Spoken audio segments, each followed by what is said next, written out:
I'm doing a video. Sorry. Hello. How are you? What's up, ladies and gentlemen? Mark Christopher, Hippie pick maker in the house. The lighting is a little bad. It's early in the morning. It's late afternoon for the guy I'm doing the interview with. You excited?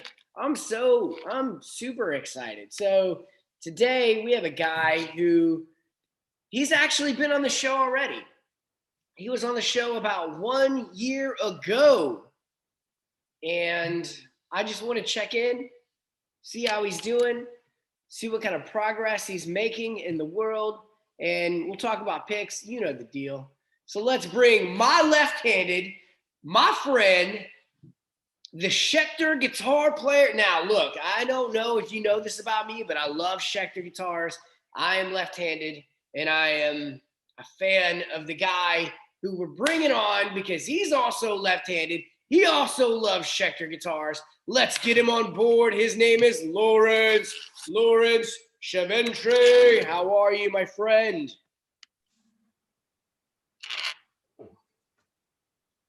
That was very anticlimactic. I was all excited, and you're like, hello. Yeah, that's. There you go. How are you, man? I'm well, thank you. How are you? I'm great. So I have my shirt that I'm repping, which is the company, and you have your shirt. Tell me about your shirt real quick.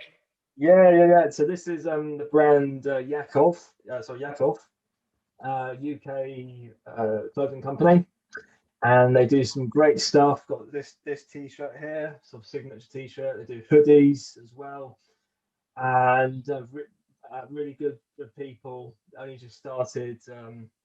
I found them a month ago, I think it was, if that. So yeah, no, check them out. They're on Instagram, got their own website too. Great people to chat to. If you don't mind, lean in a little bit when you speak, because when you lean out, I can't hear you as well. But okay, sure, no, it's all. I will. I'll keep it as it is. Yes. So, are you endorsed by that company or what? An affiliate, yes. So I do. As people may have seen on my videos, as people have shown that I am indeed playing my guitars and showing them at the same time, showing off a fantastic endorsement. So it seems like you have a lot of affiliation with a lot of different things, and that's one thing that I've learned in hanging out with you and in watching your Instagrams. And just getting to know you, I'm like, this dude like loves to be affiliated with people. Like, how does that work for you? How do you get all these affiliations? Sure. We live in a world where social media is the driving force behind companies and their products and how they're reaching out to an audience.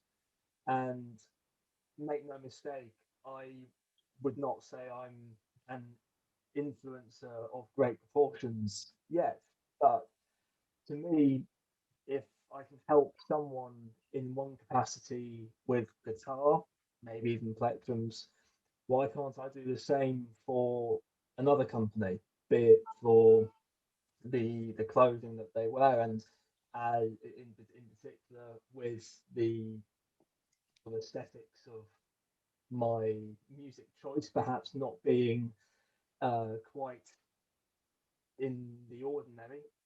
It's exactly the same with how I'm choosing to represent brands and being affiliated with them, and really it just all rolls from there. Nice. I'm gonna ask you if you could scoot in just a little bit, because sometimes it's like you come in and I can hear you, but it sounds low and then it's loud and low and loud. So I just want to make sure you're up close to the mic, if that's okay. So absolutely. Do what? Yeah, absolutely. I hope that's a little bit better now. Perfect. Yeah, that sounds very good. Yes. So you mentioned quite a few different things right there, straight off the bat. Boom, we're going right into it. So you're in a band, And you also work at an amazing music store, Andertons Music, right? And you talked about how while you're not like a huge celebrity or like somebody uber famous of like high status, but you also are like, like social media, that's sort of like an influencing platform. And I want to be a part of that. And I want to take people who may not be known or recognized as much and just sort of bring awareness to them. I want to talk about your band. You have a lot of stuff going on. You're in the studio. Tell me what's going on with your band right now. First, tell the audience your band name. So we're called Forward Command, and that is stylized FWD.CMD. And I'm the bass player.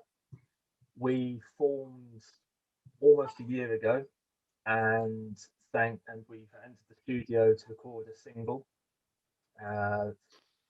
The song title being "If I Fall Down," and we would like to be able to release an EP at some point later. But first and foremost, it is the single. And yes, no, it was a very good experience. So far, it's my first time for myself actually being in the studio in these conditions. Absolutely, that's what we're up to at the moment. And as you said, you probably saw my video of me partially playing there as well. So tell me a little bit about your first time in studio ever, because like for me, like not that I grew up in a recording studio, but like I had a 4-track tape recorder thing when I was a kid. And so I always grew up like having an understanding of the studio. And I've been blessed. I've been into several different recording studios, either on the recording side or on the producing side, because I've actually got to produce a few albums, which I thought was cool. But like, tell me your experience walking into the studio. Was it intimidating? Were you just like, nah, man, I got it? What was it like for you?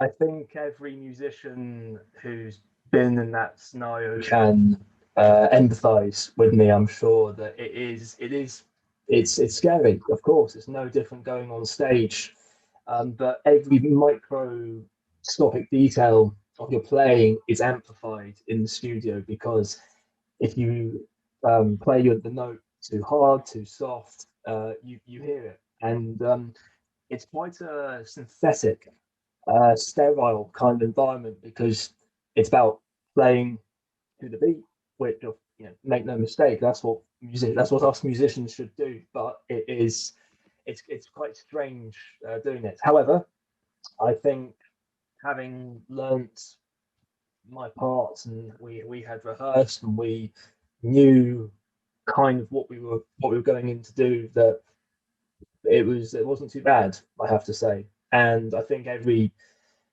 musician should try and not be so hard on themselves, I think, because you do end up getting writer's block, or a bit frustrated with yourself if you can't play exactly.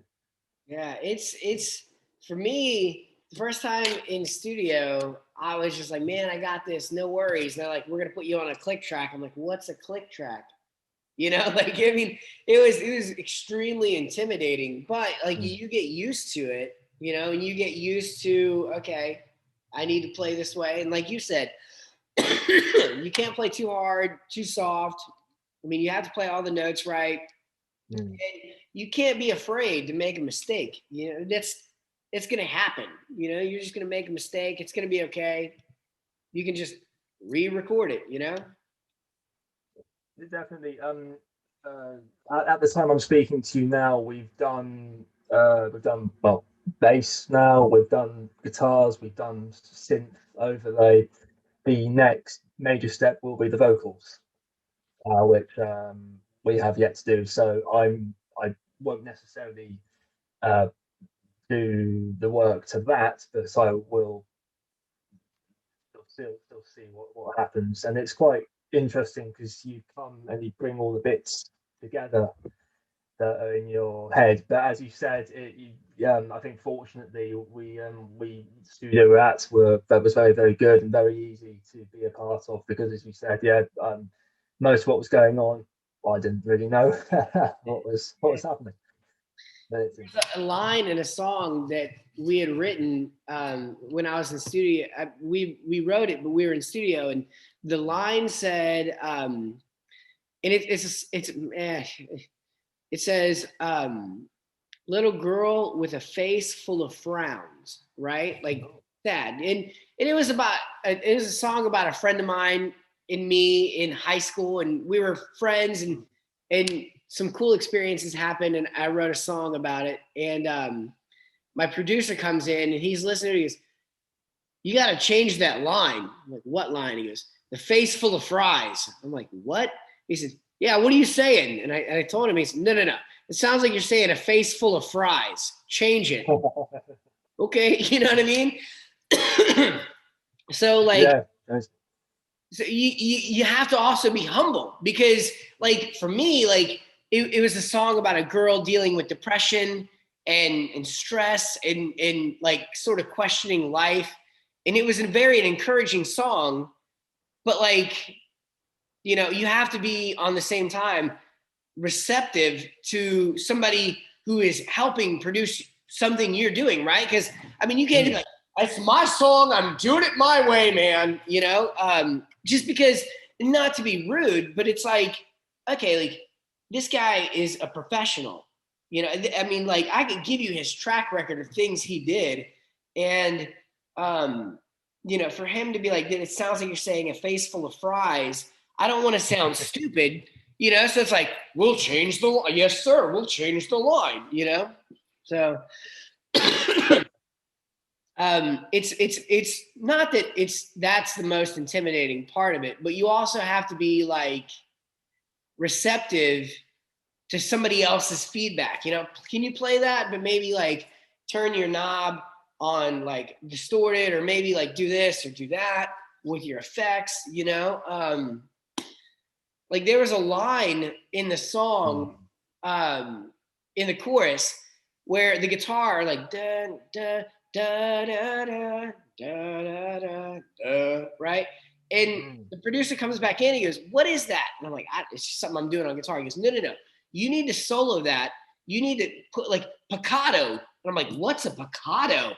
And he sits down on the keyboard. He goes, "What's the notes?" So I told him what I was playing. He goes, "Bum, bum, bum, do that. Go record that." And I'm like, "Yes, sir, absolutely."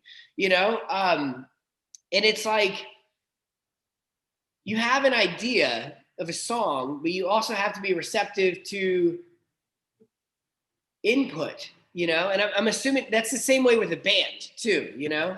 You can't just say, "I'm going to do it all my way." You have to be receptive and listen to what other people hear. Yeah. Absolutely.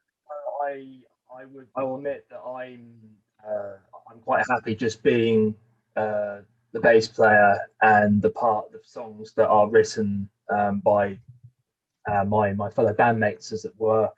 I sort of work out my parts, and I always ask for their input. But I'm quite happy just for that to happen and not actually really get too much involved in the process. Some people will know what I mean by that, and others will, prefer to get more involved than others. And it's creative input, as you said. And funnily enough, actually, I played part of my bass line, and we went away for a week. Came back to the studio the following week. I listened to it, and then I changed it myself partially after. And it's very, as you said, it's weird when you take a break, or as you said, you have someone else coming in with things, and it really helps. It helps, much like speaking a foreign language. Actually, in fact, that kind of input. Yeah. Let's talk about foreign languages real quick. You have created a program for musicians, basically artists, to be able to connect even if they don't know how to speak the language. Yes, so it's the musician's linguist. I think you have put quite a lot of links in the bottom here to this. I need to take notes is what I need to do. And like, I even thought about that earlier this morning. I was like, man, you need to take notes because there's going to be a lot of things, and I didn't. So I'll try. No, that's all right. So yeah, the musician's linguist. I'm a bit like what we spoke about in the I think in the last video here. There's I speak French and Spanish, and being a linguist is my primary job, role, calling, and musician is my sort of second. I always wanted to use my languages and my music together, and I'm doing that now with with great happiness at my place of work, and indeed with most aspects of my life and interaction on Instagram as well. But there was not something that didn't exist beforehand, where you could have linguists who specialize in something so particular as music, and with an industry so big as music as well. I wanted to have something where people could go to as a hub, as a support for those who had this specialism, such as myself. And we have it now. We've only been going since the beginning of this year, 2021. Definitely a lot more to go, but it's humbling, very humbling, knowing that there are other linguists and musicians out there, and I hope people will be able to come and interact with us to help this. Yeah. So this is one thing I really respect about you. I know we talk all the time off camera, but in the first interview that we had done, literally almost 1 year ago, it's either been a year or thereabouts, but like last May was when we did our first interview. The one thing that I really took away is you, one, are very talented, two, very smart, but three, you have an amazing heart for people who, I don't want to necessarily say who are in need, but like people who may not be aware. That's probably the better way to put it, And you're like, I want to connect and help people who don't have the resources or the ability or knowledge when it comes to what their options are in music. Like you and me have discussed, like you have worked with people with different health issues, whatever that may be, and you've given them options as far as continuing to play music. And like you and me have discussed, like people with like arthritis, or they may have like carpal tunnel or certain hand issues. There are options for them to continue to play music, and you're the guy who's like, hey, I know what will help you the best. Just come talk to me. And now you've created a platform for the knowledge that people may not know, but also people who don't speak English may not know as well. And you go, I can help you too. You speak Spanish? I got it. French? You got it. Guatemalan? Working on that. Yeah. But I think that's so cool. So like, where does that come from? Like what caused you to say, this is what I want to do for other people? Because I'm going to be 100% honest with you, as a musician and as somebody who has lived and understood life, sometimes we just get in our own way and we just want what we want. I want to do it my way. I want to be the rock star. I want to be famous. I want this. I want that. And I get that. We all have an ego that we need to check, and that's okay. I'm not knocking people who have that. But like, I'm curious, like where does that desire to help other people do and learn and master some of the things because you're a phenomenal guitar player, and you could just be like, I'm awesome at guitar, man. But instead you're like, I want to help other people play guitar. I want to help people who may not have the capability with their hands. I want to help them play guitar easier. I want to help people in different languages know that. Where does that come from you? Going back to Yakov here, they're sort of the meaning of this is comes from Jacob, which means may God protect and to follow, and that kind of straight away grabbed me because essentially what you just said, that is what I'm doing. It's to we have like a well, we can't see it on here, but their kind of logo is a depiction of both a shield and a crown. That is a crown for a leader to follow, but a shield for protection as well. Um, that that is sort of fundamental for me. I am protecting. I am, I'm helping those others, but also we are. I'm following. I'm creating a following. I have something else as well, and that is for me most important. I like that. Really, I I don't really have an answer for you in the greatest of ways. Really, it's just me. Really, that is what I. It comes from the heart. Make no mistake, life is all about a balance. As you said, we are helping people out, but we've also got to be self-sufficient. I haven't quite worked out the balance in all things in my life just yet. I think that's a journey we never finish, we never end. But that is for as long as as I have the capability and I have the means to. I I definitely get a good feeling when I've helped others out. I know I understand that I can empathize with people, both in English and, as you said, other foreign languages. But it's mostly that I knew straight away when I started learning both French and Spanish that I wanted to help people. And then as soon as music came along, and that gave me a completely different purpose and an understanding too, then it's kind of all rolled into one. And now, hopefully, yourselves watching this video, that is the thing of, yes, of course, things aren't perfect in the world. This whole year, I think, has been a representation of that. But there are people out there, and we ultimately should try and help each other out as much as we can. And even with the music I listen to and I play to, with it being straight away not the most peaceful, perhaps there is some real meaning and messages behind it. Yeah. That's so cool, man. That's really cool. I know. But I mean, no, sorry to interrupt. No, but quite frankly, it is a great honour to serve the community, Plectrum community, and to stand with this. I wouldn't have met someone like yourself, for example. Yeah. So the honour is mine.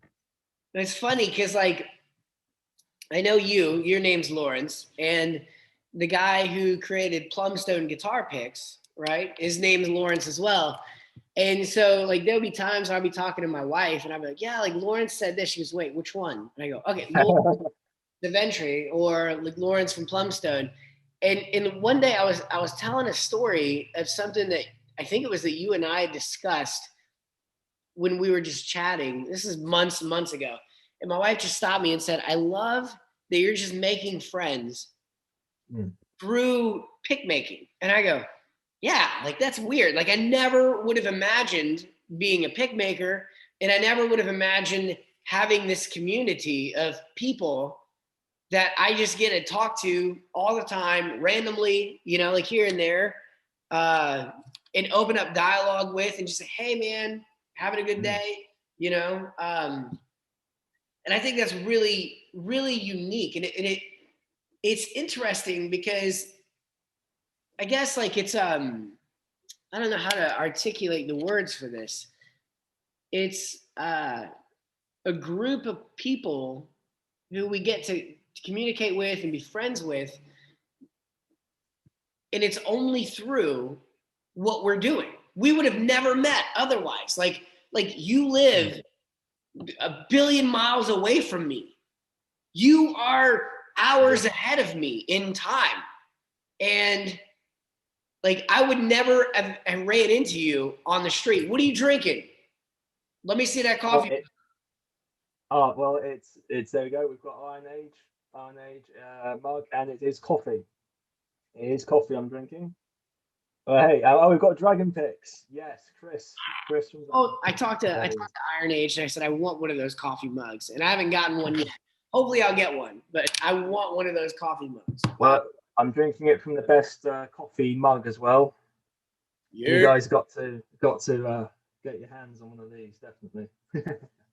So I did make another one of those recently, and while I was making it, I sanded the one down and I set it aside, and I was working on a second one that I didn't get finished, and my dog got a hold of it, and I didn't realize it until I was done. And then I started working on some picks, and I looked down and my dog is like chewed the living fire out of it, and there's teeth marks all. I was like, man. So I don't have a new one, but yeah, man, that's so cool. Yeah. Huh. So I do want to mention this. I got this in the mail recently. It's from Glitch Picks. Oh yes, good. Mm-hmm. Look at that. And then compare it to like one of mine. That thing is beast. That's about 6 millimeters. I think it's 3 or 4. It's hang on. Mine, I have a 2 right here. Yeah, it's probably 5 or 6. You're probably right. 5, 6. Yeah, you got that one. Nice. Yeah, that's good. Yeah. Yeah. But I will say one thing I do want to like highlight is you got the one bevel, right? Hang on. Yep. See it. There we go. You got the bevel, and then he did say I didn't bevel anything else, right?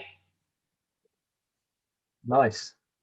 But I tried it with the unbeveled side, and it still rocks. Like I've never tested a pick out on an unbevel, and I was like, you have to control it a little bit more, but it's actually interesting, and it's great. That's I say even there. No, mine is completely beveled. So no, I've never tried that before actually. Flip it to the top. Let me see the top. No, not the point. The other side. Oh, sorry. Oh, your other side is. Try it that way. Yeah. It's you have to control it. Mm-hmm. I mean, you're probably not going to speed through it, but it doesn't sound bad at all. Yeah. Well, that's definitely. We're always trying. Well, all musicians will know we're always trying new techniques. We're always trying new ways of playing. So that would be definitely something to give it a go. Yeah, I mean, it's not gonna. I mean, you may hate it. That's fine. But at the same time, like you're 100% right. Like as musicians, we're always trying new things and trying to figure out something new. Well, so I'll just hit it with the wrong end of the plectrum like this. So it's just. Yeah, you can't use it that way. What's the thickest pick you've got right now? Well, it will be from our 50mm challenge that hopefully people will remember from last year. Actually, I've got yours. There we go. The penguin. There he is. Yeah. I think I reckon. Well, in terms of grip surface, it must be yours. I think because as we spoke about, as you said, where we've got the ability to hold on to it without closing your hand completely. So that was part of that challenge. And you can be 100% honest. Was it okay? Was it good? Was it bad? Like what? Like I didn't like it only because I feel like I polished it with the stain. Yeah. And I think it was too bright. It was too bright of a sound for me. But like ultimately, like my goal would be like you just said, for somebody with arthritis to be able to grip something and play Do you have any recommendations on how to make that better? I think if this was about half the height of what it was, I think that's the only improvement we can do really, because when you hold it, you have that little bit sticking up at the top. But if that was hard, and so you've only got a tiny amount poking out from the side, then that might be the better way to go. Because I found that the bass was actually the point, the bit striking the strings. In fact, when I'm trying to play it completely, but really, as we spoke, and I think everyone, all of the makers who who took part in this, first of all, a thank you, huge thank you. It was great to bit of fun to come out with, but I think we did achieve actually almost impossible. That really, it's for a um, bit of celebration that of people's talented work, but mostly, but possibly a bit of a gimmick. But I still have them, still use them to the day, and they are, again, they actually work rather well, surprisingly. So what I'm hearing you say is we need to have another 50 millimeter pick. It's all Well, the we it became, well, it was yourself, and I think Plumstone. it was yeah, that was it, yes, yourself, and who it began, because it was more of a bit of fun to say who can create the thickest plectrum. But now then it became more of a, well, how can we sculpt it into something that is actually workable and usable. And if we go beyond that, it loses functionality. Yeah. So what I had proposed actually was to do something more like to inspire a calling, or I'd like to shine a light on the world for people in need, kind of what we've been speaking about, and to make what I like to call the glow challenge, where it's glow in the dark, or make something that is as bright coloured as you possibly can. I'm out on that one. I know I have no idea how to make something glow unless Glow, brightly painted, or it doesn't have to necessarily glow in the dark, but it can be bright coloured. Okay.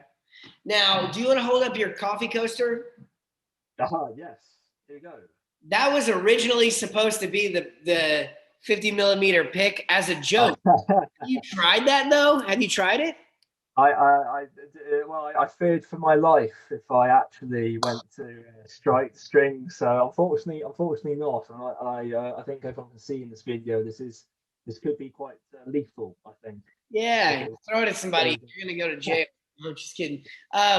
No, that was originally the idea for the big pick, and then it became something more than like you or me or even Plumstone Lawrence had even anticipated. So, yes. Like we had no idea what it was going to turn into, but like I'm totally on board for the pick making community to come together and try and figure out something for people, like, I mean, that was that like the now I wish I had it. I don't have it on me, but have you seen the ball, the wooden ball that I made?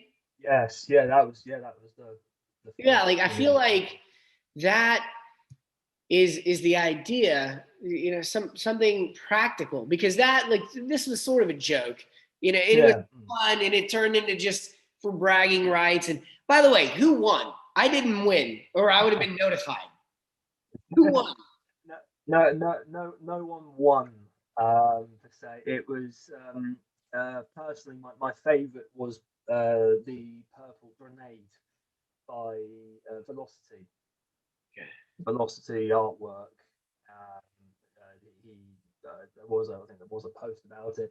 But in fact, John from Heavy Repping has the entry from Das Comic Spectrums, where he had created almost like a handle, complete handle of a plectrum, and the intention was for me to give the plectrums that I had to him, and then for us to do an exchange. World events, of course, stopped that. So I don't think it's actually ended. To be honest with you, it's not really stopped. But Can I yes, do it a was. second entry then? No, I'm just kidding. No, like But yeah, but no, I agree. I definitely agree with you. I mean, I had said like the glow, the bright coloured plectrum, the glow challenge. I kind of thought that was an idea, but then I realised perhaps that kind of work is not for everyone, and we need something. But then, as you said, following this kind of 50 millimeter challenge, actually we've now got something better. Where what can we do to make something ultra ergonomic? yeah, Also, yeah. but who knows? I think it's something that I would need to spend some more time on, and hopefully we can have more people's input at some point. Yeah. And listen, if you're out there and you're a pick maker and you're watching this, consider what we're talking about, because like, I mean, this is a regular guitar pick. It's not very thick, and then you have something that Jacob made, which is 5 or 6 millimeters thick, and then you have extremely thick picks, which Lawrence loves. But what if we could create, dude? That's insane. There it is. How thick is that? That's 2022 from Hoofschmidt. Now he makes great picks. I have not gotten one of his picks yet, and I really want to try one. No. I just, sorry. I have like ADHD, so No, carry on. But I just bought a pick. It should be arriving Saturday. It's the strawberry. Did you see that? Oh yes. Oh, it's you got it. Yeah, he was like, I can make you another one. I went, I want that one. The one you took the picture of is the one I want. He's like, well, it's a little bigger than a regular pick. I don't care. You name the product, mine. And so GT plectrums, which I guess GT stands for Jeffrey Ty. I don't know how to pronounce his last name. Tighe. Ty, is that how you would say it? I'm more thinking Tig or Tiger or name. Yeah. Ty. Hopefully he can write it in the comment section. Yeah, comment. Phonetically. Comment, Jeff. No, but like when I went to pay him, like I got his information. I was like, Jeffrey, that's GT. So it's his name, and that's where the plectrums come from. He he makes a lot of picks out of wood, which you like, right? Yes. So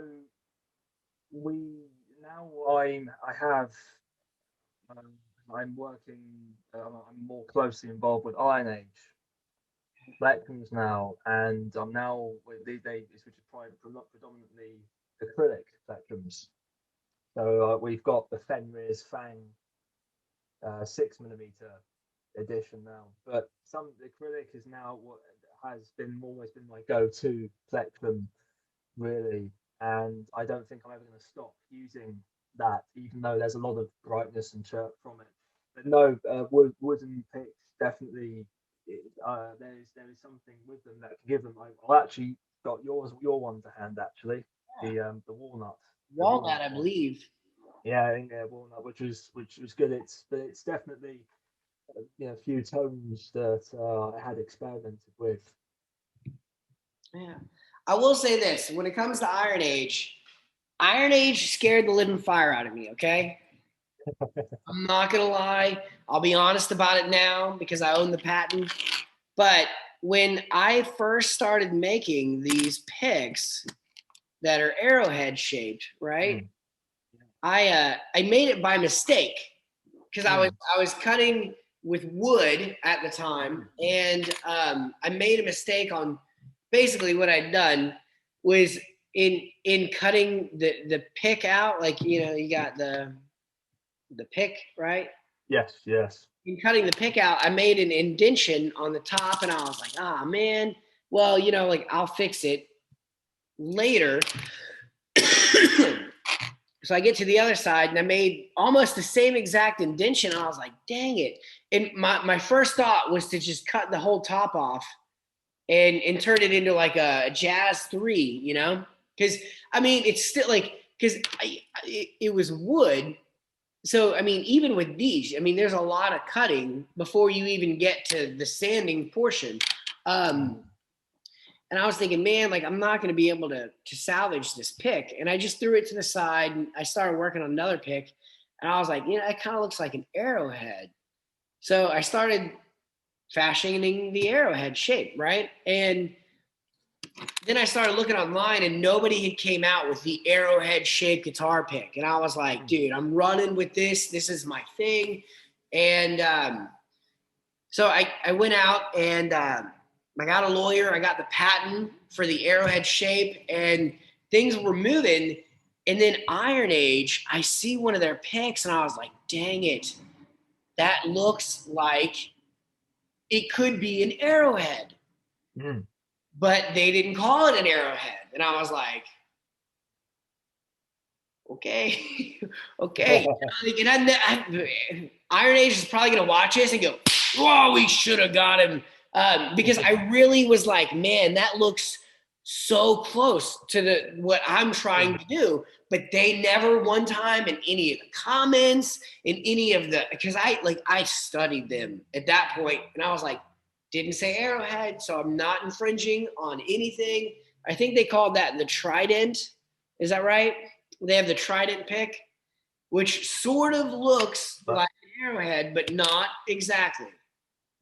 I think it's the Xiphon from the Imperial range is your closest to like a point. But no, actually, this was a very good topic, I guess you could say, of design. Make no mistake. I think I wouldn't want to actually start my own plectrum company because I know I wouldn't. I can't think of something at the moment that I could bring to the market that's a different shape or a different design.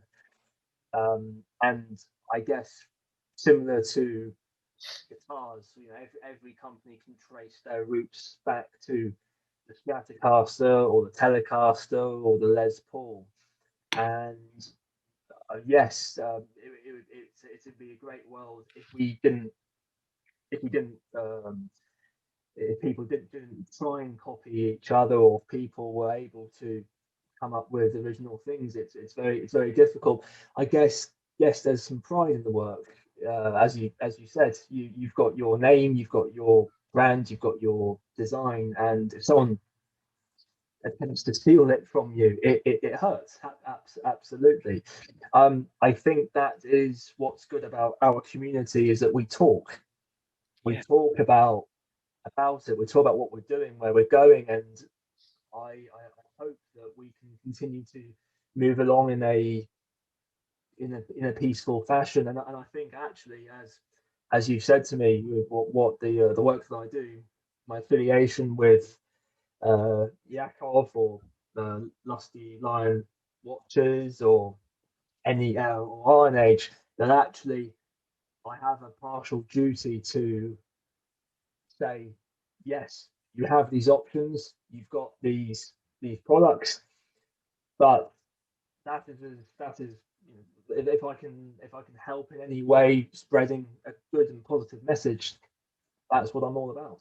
Yeah, and I will say, you know, talking about how you said, and like, man, I don't want you to not do something just because you don't think so, right? Like you said, I don't think I'm that good at creating a unique design. Dude, man, when I first started, I was just making guitar picks out of wood. And it was by mistake that I created the world's one and only arrowhead shaped guitar pick, right? You know? Yes. So I mean, it was like, that was sheer accident. And I almost threw that pick away. But I kept looking at it. I go, man, it kind of looks like an arrowhead. That'd be funny, right? And then I started doing the research and I realized nobody had cashed in on that.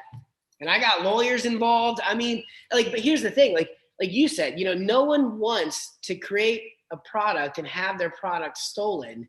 And I strongly want to say this right now to any pick maker out there watching: get a legal team, get a business, get a patent. I have patents, trademarks, and copyrights, and the business that I own. So like the term "be a hippie," I own. The term "hippie picks," I own. The world's one and only arrowhead shaped guitar pick is mine, because I took the time. And I even went as far before I released the arrowhead to call Vinny from V-Picks, right? Yeah. And I didn't mean to call him. I meant to call the company V-Picks. But apparently if you contact V-Picks, Vinny will answer. And it's like, whoa. And he gave me a ton of great advice on how to be careful, how to protect your brand, how to protect your company. And that's the thing. Like I agree with you. Like when Luna Aurora Plectrums sent me their pick, it's like curved, right? So like the pick is curved and contoured to your fingers. And I went, that's genius, you know? And there are other people who make picks like Plumstone, you know, like Plumstone came out with the toothpick, and then he came out with that genius bread tag. And I'm like, dude, like who hasn't picked up a bread tag and tried it at one point in their life?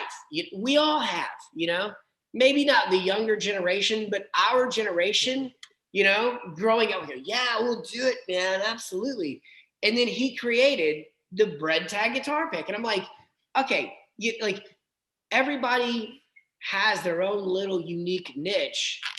Protect it. Please protect it. And then, you know, like so I want you to make a pick. I'm going to challenge you to make a guitar. Oh. Yes. Right, well, there we go. You've heard it first here, ladies and gentlemen. We're an attempt to make a collection. Yeah, I'll teach you. I don't care.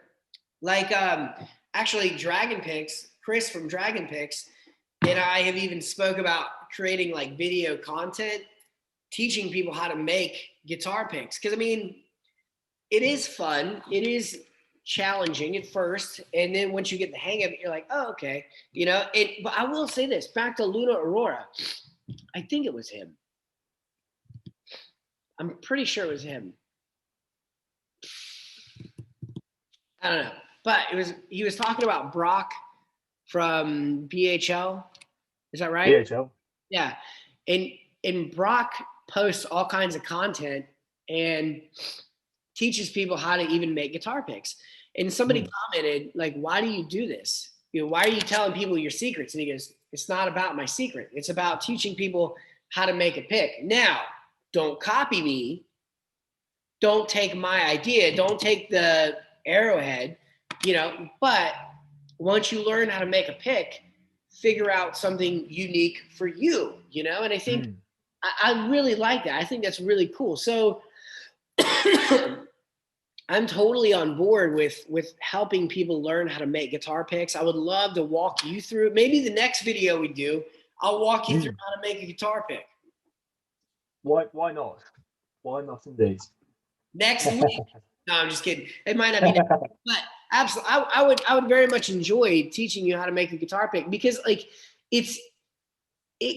I'll say this, it gives you a whole new appreciation. And I think you, of all people, have a lot of respect for people who make picks, and you appreciate guitar picks. But when you make one, you understand and you would just appreciate the value of a pick so much more than just buying one at the store. And not that that's a bad thing, because I still play with picks that you buy at Guitar Center. But learning how to make one is just, it's rewarding. And you don't have to become a pick maker, but for the rest of your life, you'll be like, dude, I made one pick. It sucks, but I made it, you know, like, and that's okay, you know, because my first pick I made, I still have. I gave it to my friend for Christmas, and then one day we were getting ready to play, and I forgot my pick, and he goes, here, man, use the one you made me. So I still have that. But it wasn't perfect by any means. You know what I mean? So it's cool. But you have a newfound appreciation for things. Yeah, I think that is most definitely something I would actually enjoy partaking all the years I've been buying plectrums from and talking with people about. And yes, like almost like speaking a foreign language, you have to learn it to understand the culture, the history behind it, and what how people sort of live their lives really. So I guess we could almost add plectrum making as the fourth language that I speak. Perhaps, who knows? So what I'll do is I'll get some material and I'll send it to you and I'll walk you through it. Yeah. Something like that, something like that. But yeah, no, it would be well, who knows? Who knows what will happen with it? I'm excited, man. Well, listen, is there anything else you would like to say to the fine folks watching today on Cinco de Mayo? It's May the 5th. It is indeed after May the 4th. Absolutely, just like last time, really. Uh, 7 strings, 8 strings, guitars, maybe 9 strings now, I guess. 5-string basses, 6-string basses, 7-string basses. If any questions at all you have about it, I'm on Instagram, all good social media sites. Please have a look at the Musician's Linguist as well. You should have any questions regarding that. Absolutely, have a look at Yakov, Lusty Line Watches, Iron Age guitar plectrums, all of Guitar Builder plectrums as well, and of course, absolutely not forgetting, of course, our host today, Hippie Picks. Absolutely, it's again, thank you very much for having me here, and hopefully it won't be another year before we speak again. No, it won't be. We'll get. I really like this idea of us making a pick live and doing this, and walking you through it, because I think that'd be very fun. There's some things you might need, like sandpaper, but other than that. That can be done, and we don't have a release date yet, but Forward Command single shall be arriving at some point too, and we will share that to yes, that too. Awesome, man. Well, listen, Lawrence, you have a great day, and I will talk to you soon. Okay? And to you, take care. Yes, sir. I'll see you later. That was a great interview. I got my Cody Hicks hat on because Hippie Picks endorses Cody Hicks. And we also like to thank John's Classic Barber Shop in Williamstown, Kentucky. And listen, if you're a pick maker, you want to be on the show, call me. I want everybody on the show. Listen, I make the world's one and only arrowhead-shaped guitar pick. I love you. And I hope you have a great day. Cinco de Mayo, baby!